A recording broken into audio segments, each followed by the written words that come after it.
সীমা দেবীর বড় মেয়ে সুপ্রিয়া মোমো খেতে এতটাই ভালোবাসে যে সে বাজারের মোমোওয়ালা ছেলের সঙ্গে পালিয়ে যায়।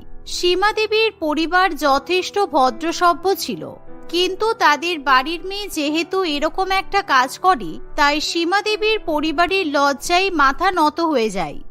তোদেরকে আমি বারবার বারণ করতাম মোমো খেতে যাস না, দেখ এবার কি হলো। তোর দিদি আমাদের নাক কেটে বাজারের মোমোওয়ালা ছেলের সঙ্গে পালিয়ে গেছে। এখন আমরা সবাইকে কি বলবো? আমাদের নতুন জামাই কি করে? ওই বেকার ছেলে তোর দিদিকে কি খাওয়াবে? তোর দিদির মাসে কত হাত খরচা লাগে বলতো? আরে মা, তুমি চিন্তা করছো কেন?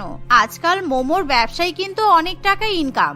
লোকে এমবিএ করে চায়ের দোকান খুলছে। আমি দিদির কাছে শুনেছি জামাইবাবু নাকি বিয়ের পরে একটা নতুন মোমোর দোকান দেবে। আমাকে কি বোকা পেয়েছিস? যদি সবাই মোমোর দোকান দিয়ে এত টাকা ইনকাম করত, তাহলে কেউ বিয়ের জন্য সরকারি চাকরিওয়ালা ছেলে খুঁজতো না, সবাই মোমোওয়ালাদেরই খুঁজতো। হে উপরওয়ালা, আমার মেয়েটার কপালটা মনে হয় পুড়লো। এমন সময় হঠাৎই বাড়ির দরজায় নক পড়ে।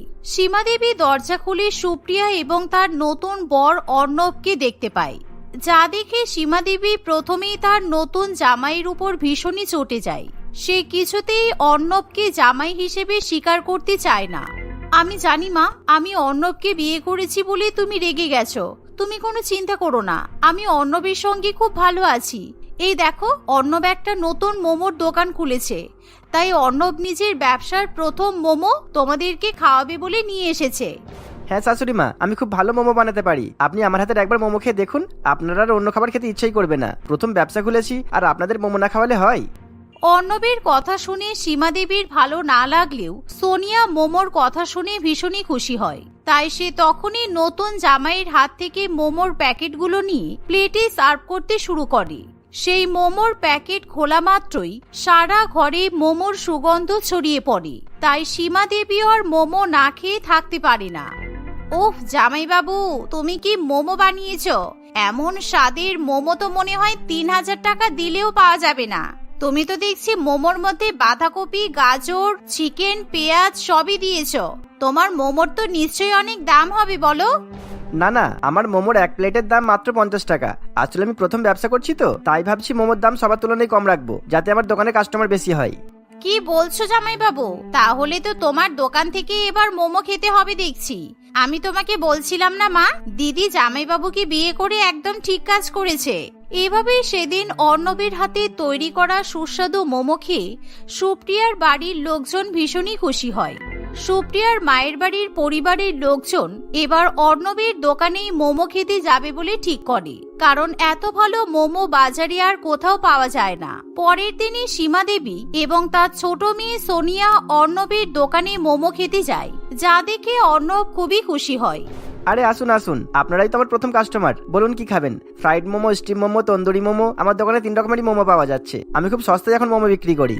তুমি আমাদের 3 প্লেট মোমো খেতে দাও। এত টেস্টি মোমো, আমরা সব রকমের মোমোই ট্রাই করে দেখতে চাই। তবে তোমাকে আবার টাকা দিতে হবে নাকি জামাইবাবু? তুমি তো আমার দিদিকে বিয়ে করেছো, তার মানে আমাদের জন্য মোমো নিশ্চয়ই লাইফ টাইম ফ্রি। এমন কথা শুনে অর্ণব ভীষণই লজ্জা পেয়ে যায়। তাই সে চাইলেও তার শ্বশুরবাড়ির লোকেদের কাছ থেকে টাকা পয়সা চাইতে পারে না। আর অর্ণব যেহেতু সুপ্রিয়াকে নিয়ে পালিয়ে বিয়ে করে, তাই সেও মনে মনে ঠিক করে সে তার শ্বশুরবাড়ির সবাইকে ফ্রিতে মোমো খাইয়ে তাদেরকে ইমপ্রেস করবে। এই ভেবে অর্ণব বলে, আরে না না, তোমরা কি যে বলো না, তোমরা তো আমাদের ঘরের লোক, যখন ইচ্ছে তখন এসে মোমো খেয়ে যাবে, আমাকে কোনো টাকা দিতে হবে না। অর্ণবের কথা শুনে সীমা দেবী এবং সোনিয়া দুজনেই খুবই খুশি হয়। তাই তারা 3 প্লেট মোমোর জায়গায় 10 প্লেট মোমো খেয়ে নেয়। পরের দিন আবার সীমা দেবী তার বোন এবং বোনের পরিবারকে অর্ণবের দোকানে মোমো খাওয়াতে নিয়ে যায়। এই দেখ, এটা হচ্ছে আমার জামাইয়ের দোকান। আমার মেয়ে মোমোওয়ালার সঙ্গে পালিয়ে গেছে বলে তোরা তো খুব হাসাহাসি করছিলি। আমার জামাইয়ের হাতের মোমো খেয়ে দেখ একবার, জামাই বাবা কত ভালো মোমো বানায়। জামাই বাবা, আমাদেরকে তাড়াতাড়ি করে পনির মোমো আর চিকেন মোমো সার্ভ করো। এই শুনে অর্ণব সবাইকে মোমো পরিবেশন করে, আর সবাই অর্ণবের হাতের মোমো খেয়ে খুবই খুশি হয়। সীমা দেবীর বোন এবং তার পরিবার শুধু যে সেখানে দাঁড়িয়ে মোমো খায় তাই নয়, তারা আবার মোমো প্যাক করে বাড়িতেও নিয়ে যায়। এদিকে শ্বশুরবাড়ির মান সম্মান হানি হবে ভেবে অর্ণব কারোর কাছ থেকে টাকা চাইতে পারে না, কিন্তু ফ্রিতে অনেকগুলো প্লেট মোমো খাওয়ানোর ফলে অর্ণবের অনেক টাকা লস হয়ে যায়। তবে অর্ণবের দোকানে অন্যান্য কাস্টমাররাও ভীষণ পরিমাণে ভিড় করে। বাহ, সস্তায় তো তোমার দোকানে খুব ভালো মোমো পাওয়া যাচ্ছে। তোমার মতো মোমো আমাদের বাজারে কেউই বানায় না। দাও দাও, বেশি করে দাও, 2 প্লেট মোমো লাগিয়ে দাও। এভাবেই দেখতে দেখতে অর্ণবের মোমোর দোকানের নাম চারিদিকে ছড়িয়ে পড়ে, তাই তার দোকানে পাড়ার সমস্ত লোকেরা এসে ভিড় জমায়। এরই মধ্যে একদিন সুপ্রিয়ার মাসি অমৃতা দেবী অর্ণবের দোকানে আবার এসে হাজির হয়। এই যে জামাই বাবা, আমাকে চিনতে পারলে তো? আমি যে তোমার মাসি শাশুড়ি। দাও দাও, আমাকে 1 কেজি মোমো প্যাক করে দাও। তোমার মোমো আমাদের বাড়ির সবার খুব পছন্দ হয়েছে, তাই আমরা এবার পুরো পরিবার মিলে তোমার হাতের মোমো খাবো। অর্ণব তার মাসি শাশুড়ি মায়ের মুখে এরকম কথা শুনে কিছুই বলতে পারে না, তাই সে বাধ্য হয়ে 1 কেজি মোমো প্যাক করে দেয়। কিন্তু এত মোমো প্যাক করতে গিয়ে অন্যান্য কাস্টমারদের সেখানে দাঁড়িয়ে অপেক্ষা করতে হয়, তাই তারা ভীষণই বিরক্ত হয়ে ওঠে। আরে বাবা, আমরা তো আগে লাইনে দাঁড়িয়েছি, তাহলে এনারা লাইনে আগে চলে এলেন কিভাবে? আরে ও সুধীরের ছেলে, তুমি ওদেরকে আগে আগে মোমো দিচ্ছ কেন? আমি তো মোমোর অর্ডার আগে দিয়েছিলাম। এই, আপনি থামুন তো। আমরা আমাদের ঘরের লোকের দোকানে এসেছি, আমাদের স্পেশাল ট্রিটমেন্ট পাওয়ার কথা। আমাদের জামাইয়ের দোকান মানে আমরাই তো আগে মোমো নেব। এই শুনে লাইনে দাঁড়িয়ে থাকা কাস্টমাররা ভীষণই রেগে যায়। আর অর্ণব যেহেতু সস্তায় মোমো বিক্রি করে, তাই সবাইকে লাইনে দাঁড়িয়ে অপেক্ষা করে সেই মোমো খেতে হয়। কিন্তু অঞ্জনা দেবী কোনো রকম লাইন না দিয়েই অর্ণবের কাছে এসে মোমো প্যাক করে দিতে বলে, যা দেখে বাকি কাস্টমারগুলো ভীষণই চটে যায়। এমনকি তারা অর্ণবকেও উল্টোপাল্টা কথা শুনিয়ে দেয়। এভাবেই প্রত্যেকদিন অর্ণবের শ্বশুরবাড়ি থেকে কেউ না কেউ এসে মোমো খেয়ে যায়, আবার বাড়িতেও মোমো প্যাক করে নিয়ে চলে যায়। উফ, কি যে করি, শ্বশুরবাড়ির লোকেদেরকে কিছু বলতেও তো পারছি না। এদিকে আমার বেশ ভালোই টাকা লস হয়ে যাচ্ছে।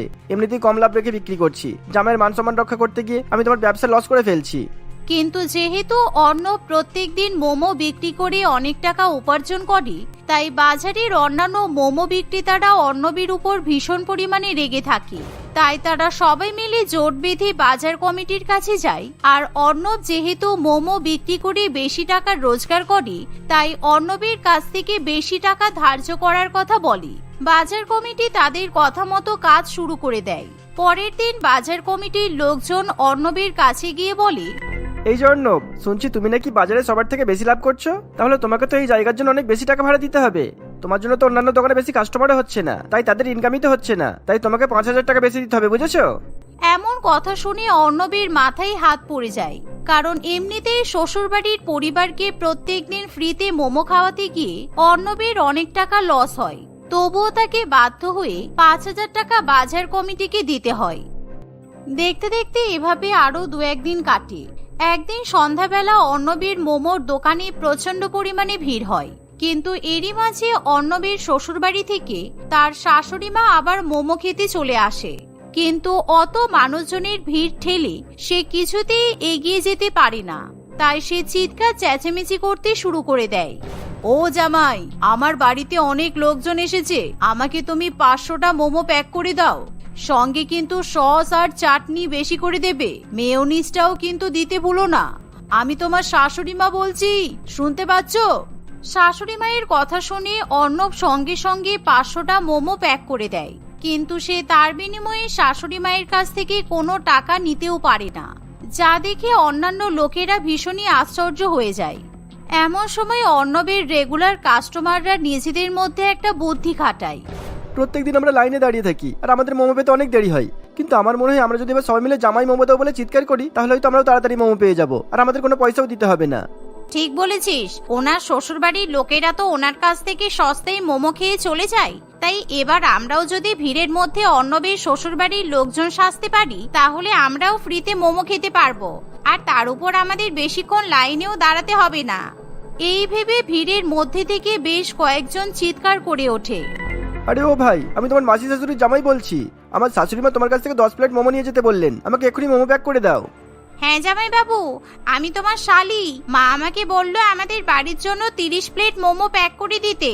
স্টিম মোমোর সঙ্গে স্যুপ বেশি করে দেবে, আর ফ্রাইড মোমোর সঙ্গে সসটা বেশি করে দেবে। ভিড়ের মধ্যে এরকম কথা শুনে অর্ণব তাদেরকে শ্বশুরবাড়ির লোকজন ভেবে বসে, তাই সে তখনই মোমো প্যাক করতে শুরু করে। কিন্তু সুরজ এবং শিখার দেখা দেখি অন্যান্য লোকেরাও অর্ণবকে জামাই বলে সম্বোধন করে, আর সস্তায় অনেক অনেক মোমো নিয়ে সেখান থেকে চলে যায়, যার ফলে অর্ণবের সেদিন অনেক টাকা লস হয়, কিন্তু সে চাইলেও কিছু করতে পারে না। এভাবে প্রত্যেক দিনই অর্ণবের কাস্টমাররা অর্ণবকে ভুলিয়ে মোমো নিয়ে সেখান থেকে চলে যেতে থাকে। কিন্তু মাসের শেষে অর্ণব যখন মাসকাবারি হিসাব করে তখন কি অবস্থা, আমার শ্বশুরবাড়ির লোকেরাই দেখছি সবচেয়ে বেশি মোমো ফ্রিতে নিয়ে গেছে। না, এভাবে চলতে থাকলে আমার সংসার চলবে না দেখছি। মান সম্মান যাই যাকগে, আগে আমি নিজে খেয়ে মরবো, তারপর না হয় জামাই হওয়ার মান সম্মান রক্ষা করব। এই ভেবে অর্ণব তার দোকানের উপর বড় বড় করে লিখে দেয়, শ্বশুরবাড়ির লোকেদের জন্য এখানে মোমো ফ্রিতে পাওয়া যাবে না। তাই সেদিন যখন কোনো কাস্টমার অর্ণবের শ্বশুরবাড়ির লোকজন হিসেবে পরিচয় দেয় তখন এবার থেকে আগে আপনাদের পেমেন্ট করে তারপর মোমো খেতে হবে, আমাদের দোকানের কারোর জন্য ডিসকাউন্ট নেই, বুঝেছেন? এভাবে অর্ণব সেদিন কাউকে ফ্রিতে মোমো দেয় না, যার ফলে সমস্ত কাস্টমারকে বাধ্য হয়ে টাকার বিনিময়ে মোমো কিনতে হয়। কিন্তু পরের দিন সীমা দেবী আবার মোমো নিতে এসে চিৎকার করে, ও জামাই, আমি তোমার শাশুড়ি মা, আমাকে 10 প্লেট মোমো প্যাক করে দাও। দেখতে পাচ্ছেন না, ওপরে সাইনবোর্ডে লেখা আছে এখানে শ্বশুরবাড়ির কারোর জন্য ফ্রিতে মোমো পাওয়া যায় না। ছি ছি ছি, আপনারা মনে হয় জামাইয়ের দোকান থেকে এত বেশি ফ্রিতে মোমো খেয়ে ফেলেছেন যে বেচারার ব্যবসার ক্ষতি হয়ে গেছে। এমন কথা শুনে সীমা দেবী ভীষণই লজ্জিত হয়ে পড়ে। সে বুঝতে পারে এতদিন ধরে জামাইয়ের কাছ থেকে ফ্রিতে মোমো খাওয়া তার মোটেই উচিত হয়নি। তাই সেদিন সীমা দেবী মোমো না নিয়েই বাড়িতে চলে যায়। সেদিনের পর থেকে কোনোদিনও অর্ণবের শ্বশুরবাড়ির লোকজন কেউ ফ্রিতে মোমো খেতে যায় না। মধুমিতা সুরেশবাবু আর মালা দেবীর একমাত্র মেয়ে ছিল। সে খুবই মিষ্টি মেয়ে ছিল, কিন্তু সে খুবই বোকা ছিল আর মুখরা প্রকৃতির ছিল। তার বাবা মা তাকে অনেক যত্নে বড় করে তুলেছিল, কিন্তু মধুমিতার কাজকর্মের প্রতি তাদের একেবারেই ভরসা ছিল না। তাদের একমাত্র মেয়ে হওয়ায় তারা তাকে ছোটবেলা থেকেই কোনো রকমের কাজ শেখায়নি, আর তার কখনো প্রয়োজনও পড়েনি। কিন্তু আজকে তার বিয়ে ছিল, কিছুক্ষণ পর তাদের মেয়ে শ্বশুরবাড়িতে চলে যাবে, তাই সুরেশবাবু আর মালা দেবী খুবই দুশ্চিন্তায় পড়ে। আজ কিন্তু তোর শ্বশুরবাড়িতে প্রথম দিন, ওখানে গিয়ে কোনো গড়বড় করিস না যেন। যা যা শিখিয়েছি মনে আছে তো? পায়েস বানানো মনে আছে তো? ওরা যদি আজকে মিষ্টি কিছু বানাতে বলে তাহলে পায়েস বানাবি। আর ওখানে সবাই কিন্তু তোর গুরুজন। আমাদের এখানে যেমন আমাদেরকে অর্ডার করে করে নিজের সমস্ত কাজ হাসিল করে নিতিস, ওখানে গিয়ে কিন্তু ভুল করেও এটা করিস না। আরে বাবা, তোমরা চিল করো তো। ওরা আমাকে এত কিছু বলবে না আমি জানি, আর বলবেই বা কেন? আর ওদের তো বোঝা উচিত এটা আমার প্রথম বিয়ে, আমারও তো অভিজ্ঞতা নেই। আর সব সংস্কার কি প্রথম দিনই দেখিয়ে দেবো নাকি? হে উপরওয়ালা, প্রথম বিয়ে নয়, বল বিয়ের প্রথম দিন। এই মেয়েকে নিয়ে আমি যে কি করব কে জানে। এবার একটু কান্নার অভিনয় কর, না হলে শ্বশুরবাড়ির লোকে ভাববে যে মেয়েটার কোনো দয়া মায়া নেই। এই কথা শুনে মধুমিতা হাউমাউ করে কান্নার নাটক করে। তাকে দেখে আশেপাশের লোকেরা ভয় পেয়ে যায়। সবাই অবাক হয়ে তার দিকে তাকিয়ে থাকে। আরে অ্যাক্টিং করতে বলা হয়েছে, ওভার অ্যাক্টিং না। আর অত কাঁদলে মেকআপ ধুয়ে যাবে যে। যা খরচা করেছিস এই মেকআপের পেছনে, মেকআপ করার দেনা মেটাতেই তোমার 2 বছর লেগে যাবে। মধুমিতা তার বাবার কথা শুনে হাসতে শুরু করে দেয়। এভাবে খুশি খুশি তারা তাদের মেয়েকে বিদায় করে। শ্বশুর বাড়িতে পৌঁছালেই ঘরে ঢোকার আগে মধুমিতার শাশুড়ি মা সেখানে চলে আসে। বৌমা, মুখটা ভালো করে ঘোমটা দিয়ে ঢেকে ফেলো, এখনই গুরুজনেরা চলে আসবে। ওরা রীতিনীতি অনুযায়ী একে একে তোমার মুখ দেখে তোমাকে উপহার দেবে। তার আগে তুমি মুখ থেকে ঘোমটা তুলবে না, ঠিক আছে? নাও নাও, ঢেকে ফেলো এবার। আর শোনো, আমাদের পাড়ার পারমিতা বৌদি ওখানে থাকবে। ও সারাদিন নিজের প্রশংসা করতেই থাকে, ওর কথাই তুমি কষ্ট পেও না, কেমন? আর ও অনেক সময় অনেক প্রশ্ন করে, সবকিছুর উত্তর দিতে হবে না। আজকে তোমার প্রথম দিন, আজ দিনটা ভালো করে কাটাবে। হে উপরওয়ালা, এবার তুমি একটু গরম কমিয়ে নাও। একে লেহেঙ্গার ওজনে নড়তে পারছি না, তার উপরে আবার ঘোমটা দিতে বলছে। আমি তো গরমে মরেই যাব। কাল খবরে বেরোবে বিয়ের প্রথম দিনেই বউয়ের মৃত্যু। এই না না, এসব আমি কি ভাবছি? আমাকে এখন অনেক দিন বাঁচতে হবে। এইসব রীতিনীতি তো শুধু আজকের দিনই, একটু কষ্ট করি। এই বলে সে তার মাথায় ঘোমটা দিয়ে ঘরে ঢুকে যায়। সেখানে গিয়ে সে দেখে সেখানে বেশ কয়েকজন বয়স্ক মহিলা আগে থেকে এসে বসে আছে। এই দেখে মধুমিতা আরো ক্লান্ত বোধ করে। সে মনে মনে ভাবে, এবার এদের সামনে বসে বসে ন্যাকামি করতে হবে, ভালো মেয়ের মতো শান্তভাবে বসে থাকতে হবে। এত কষ্ট আমি কিভাবে করব? হে উপরওয়ালা, আমাকে রক্ষা করো, আমি আর কোনোদিনও বিয়ে করব না। বাবারে, আর করলেও প্রথম দিনটা নিজের বাড়িতেই থাকবো। কখন যে এই ভারী লেহেঙ্গাটা খুলবো? কই নতুন বৌমার মুখখানা দেখি একটু, দেখি আমাদের মাধবী কেমন মেয়ে নিয়ে এসেছে। সবার কাছে তো অনেক বড়াই করে ছেলের, এবার দেখতে হবে বৌমাকে নিয়ে বড়াই করতে পারে কিনা। আমার বৌমা তো হাজারে একটা, ওরকম মেয়ে পাওয়া যায় না। কিছু বলার আগেই কাজ সেরে ফেলে, আমার এত যত্ন করে কি বলবো। আমার মুখ দেখতে এসে অন্যের প্রশংসা করছো কেন? তুমি কি আমার বিয়েতে নিমন্ত্রণ পেয়ে অন্য কারোর বাড়িতে খেতে গিয়েছিলে? যাওনি তো? আমার বিয়েতে এসে মজা করছো যখন, তখন প্রশংসা আমারই করো। বৌমা, উনি তোমার গুরুজন হয়, ওনার কাছে ক্ষমা চাও। এখনই এরকম ভাবে বড়দের সাথে কথা বলতে হয়? আজকে না তোমার এই বাড়িতে প্রথম দিন, লোকে কি বলবে? আমার কোনো সম্মান থাকবে প্রথম দিন বাড়িতে এসেই তুমি এরকম ঝগড়া করলে? থাক থাক বাবা রে বাবা, ওকে আর ক্ষমা চাইতে হবে না। ক্ষমা চাইতে বললে আমাকে বাড়ি থেকেই বের করে দেবে বোধহয়। থাক মা, আমি অন্য কারোর প্রশংসা করব না, আমি শুধু তোমার মুখটা ভালো করে দেখব। মুখে এত ময়দা আটা লাগিয়েছো কেন? মুখ ভর্তি আটা ময়দা।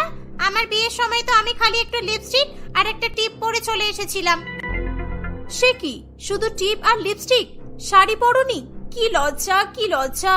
ওগুলোকে আটা ময়দা বলে না, মেকআপ বলে, বুঝলে? আর তোমার বিয়ে আরো আদিম যুগে হয়েছে, তখন মেকআপ করতেই বা কিভাবে? তখন তো সব পাওয়াই যেত না। আর পাওয়া গেলেও তোমার বাবার হয়তো মনে হয়েছিল ওই মেয়েকে মেকআপ করিয়ে লাভ নেই, প্লাস্টিক সার্জারি করলে ভালো হবে, তাই তিনি আর খরচা করেননি। আমার বাবার তো আবার সেই সমস্যা নেই, বাবা তো জানে আমি সাজলে আরো সুন্দরী লাগবে, তাই খরচা করে মেকআপ করিয়েছে। মধুমিতার কথায় পারমিতা দেবী তেলে বেগুনে জ্বলে উঠলেও বাকিরা সকলে হো হো করে হেসে ওঠে। কি সাংঘাতিক বৌমা এনেছো মাধবী, এ তো একাই 100।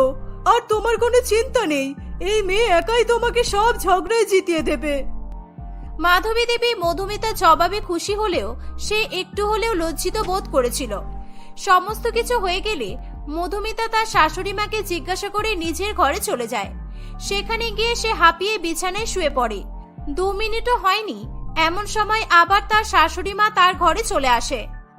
বৌমা, একি তুমি ঘুমিয়ে পড়লে কেন? এখন ঘুমালে হবে? আজকে তোমার বিয়ের প্রথম দিন, বাড়িতে এত লোক, তোমাকে সবাই দেখতে এসেছে, ওদেরকে মিষ্টি কিছু বানিয়ে খাওয়াতে হবে। যাও যাও, রান্নাঘরে যাও। আমি আজকে এখান থেকে পালাবো, আর আসবো না। এরা প্রথম দিনে এত কাজ করাচ্ছে, এরপর আরো কত কাজ করাবে আমি জানি না। হে উপরওয়ালা, আমি তো পায়েস বানাতেই জানি না। মা যখন শেখাচ্ছিল তখন তো আমি পায়েসের সাথে কি খাবো তাই নিয়ে চিন্তা করছিলাম। যাই, মাকে ফোন করি। এই বলে সে তার মাকে ফোন করে। মা, পায়েস কিভাবে বানাবো আমি সব ভুলে গেছি। এরা আমাকে এত খাটিয়েছে যে আমি সব ভুলে গেছি, জানো? প্লিজ মা, বলে দাও। সে কি রে, এত কি কাজ করালো তোকে দিয়ে, তাও বিয়ের প্রথম দিনই? এসব তো ঠিক নয়। আমি তো জানতাম ওরা ভালো মানুষ। যাই হোক, ওসব বাদ দে। আগে শোন কিভাবে পায়েস বানাবি। আগে একটা প্যান নিবি, ওটা গ্যাসের ওপর বসা। তারপর প্যানের মধ্যে 1 প্যাকেট দুধ আর 3 বড় চামচ চিনি দিয়ে কিছুক্ষণ নাড়তে থাক। মধুমিতা গোটা দুধের প্যাকেট প্যানের মধ্যে রেখে তার উপর চিনি দিয়ে নাড়তে থাকে। হ্যাঁ মা, হয়ে গেছে। এরপর বলো, তাড়াতাড়ি বলো, না হলে মা শাশুড়ি মা আবার চলে আসবে। এরপর 1 কাপ চাল ধুয়ে প্যানের মধ্যে ঢেলে দে, ওটা কিছুক্ষণ নাড়তে থাকবি। একটু ভারী ভারী হয়ে এলে কাজু কিশমিশ ছড়িয়ে দিবি। ব্যাস, ঠিক আছে, আমি এবার চাই। এখনো বাড়িতে অনেক লোক, তুই কাজ কর মন দিয়ে। এই বলে মালা দেবী ফোন রেখে দিলে মধুমিতা চিন্তায় পড়ে যায়। দুধটা ভারী হচ্ছে কিনা সে কি করে বুঝবে? এই ভেবে সে বারে বারে দুধের প্যাকেটটা হাতে তুলে নিজের হাতে নিয়ে ওজন মাপতে থাকে। প্রত্যেকবারই তার ওজন একই রকমের মনে হয়। সে বুঝতে পারে না সে কি করবে। সে চিন্তায় কাঁদতে বসে পড়ে। এমন সময় তার স্বামী সুজন সেখানে জল খেতে আসে। সে মধুমিতাকে কাঁদতে দেখে জিজ্ঞাসা করে, এ কি মধুমিতা, তুমি কাঁদছো কেন? কিছু হয়েছে? কেউ কিছু বলেছে তোমায়? বলো আমাকে। আরে বাবা, কান্না থামাও। আমাকে অসুবিধাটা বলো। আমাকে তো মা পায়েস বানাতে বললেন, আমি তো পায়েস বানাতে পারি না, তাই আমি আমার মাকে ফোন করে জিজ্ঞাসা করলাম পায়েস কিভাবে বানাতে হয়। মা যা যা বললো সবই তো করলাম, কিন্তু দুধ তো ভারী হচ্ছে না। তুমি গ্যাসটাই তো জ্বালাওনি, কিভাবে রান্না হবে তাহলে? প্যানটা বসিয়ে আগে গ্যাসটা তো জ্বালাবে, তারপর তো হবে। এই বলে সুজন গ্যাসের ওপর রাখা প্যানটির দিকে তাকায় এবং খুব জোরে জোরে হাসতে থাকে। সুজন নিজে তাকে ঠিকঠাকভাবে পায়েস বানিয়ে দেয়। সেই পায়েস সবাইকে পরিবেশন করা হয়। সবাই পায়েস খেয়ে মধুমিতার খুবই প্রশংসা করে, কিন্তু পারমিতা দেবী বলে, এই স্বাদ তো আমার খুব চেনা। সত্যি করে বলো, এটা তুমি বানিয়েছো নাকি অন্য কেউ বানিয়ে দিয়েছে? সেটা তুমি আমাদেরকে পরিবেশন করলে। এমনিতে আপনার ফিস কত, মানে কত টাকা চার্জ করেন? আমার আবার কিসের ফিস? কি যাতা বলছো? আমি কেন নিজের জন্য টাকা নেব? না মানে এই যে যখন কোনো জটিল কেসটা সলভ করে দেন তখন কত টাকা করে নেন? আমি কেন কোনো কেস সলভ করতে যাব? আমি কি পুলিশ নাকি গোয়েন্দা? অদ্ভুত মেয়ে তো তুমি। আপনি যখন পুলিশ বা গোয়েন্দার কোনোটাই নন, তাহলে এক চামচ পায়েস খেয়ে এত প্রশ্ন করে কি প্রমাণ করতে চাইছেন?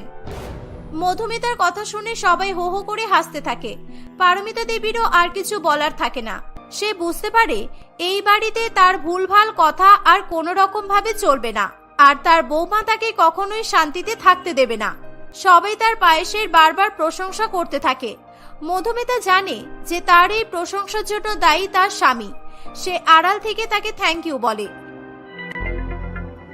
এইভাবে আরো বেশ কয়েকদিন কাটে। সবই ঠিকঠাকই চলছিল। হঠাৎ করে একদিন মধুমিতা তার মাকে ফোন করে কাঁদতে থাকে। মা, আমি এখানে আর থাকতে পারছি না, আমাকে তুমি এখান থেকে নিয়ে চলো। এখানকার লোকজনরা ভালো না একদম, ওরা সবসময় আমাকে খারাপ খারাপ কথা বলে। সে কি খারাপ খারাপ কথা বলে? মানে কি খারাপ কথা বলে বল আমাকে। আমার একমাত্র মেয়েকে ওরা এভাবে বিরক্ত করছে? হ্যাঁ মা, খুব খারাপ খারাপ 4-5 অক্ষরের কথা বলে। আমি এসব শুনতে অভ্যস্ত নই মা। আমাদের বাড়িতে এসব কেউ কোনোদিনও বলেনি আমাকে। আমার শুনেই কান্না পেয়ে যায়। আজকে তাই দুঃখ চেপে রাখতে না পেরে তোমাকে ফোন করলাম।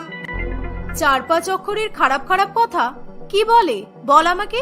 আজই আমি তাহলে তোর বাবাকে নিয়ে ওই বাড়িতে যাব। বাসন মাজা, কাপড় কাচা, ঘর মোছা, রান্না করা এসব বলে। এসব আমাকে কখনো শুনতে হয়েছে বলো?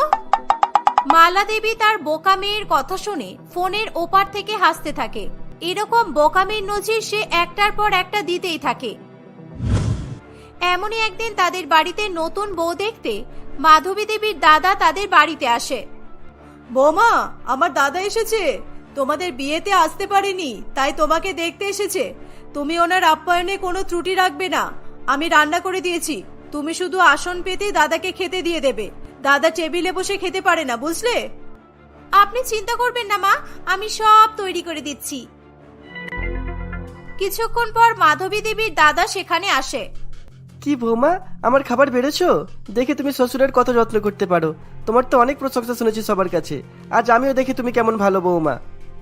এই বলে হঠাৎ তাদের মেঝের দিকে চোখ যেতেই তারা দেখে মধুমিতা মাটিতে একটি আসন পেতে আসনে ভাত, চাল, তরকারি, মাছ, মাংস সমস্ত কিছু রেখে দিয়েছে। এ কি করছো গো মেয়ে?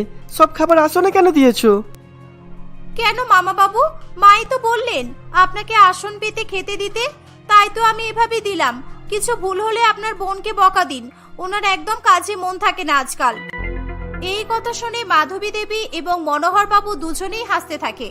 মনোহর বাবু বুঝতে পারে সে অত্যন্ত সরল মনের একটি মেয়ে। মধুমিতা বোকা আর মুখরা হলেও তাকে সবাই খুবই ভালোবাসে, কারণ সবাই জানে যে মধুমিতা মুখরা হলেও তার মন অনেক বড় এবং সে সবাইকে ভালোবাসে। পারমিতা দেবীও তাদের বাড়িতে এলে শুধু মধুমিতারই প্রশংসা করে আর অন্য কারোর সঙ্গে তুলনা করে না। এভাবে মধুমিতার বিয়ের প্রথম দিন যেমনই কাটুক না কেন, তার বৈবাহিক জীবনের বাকি দিনগুলো সে খুবই আনন্দের সঙ্গে কাটাতে থাকে।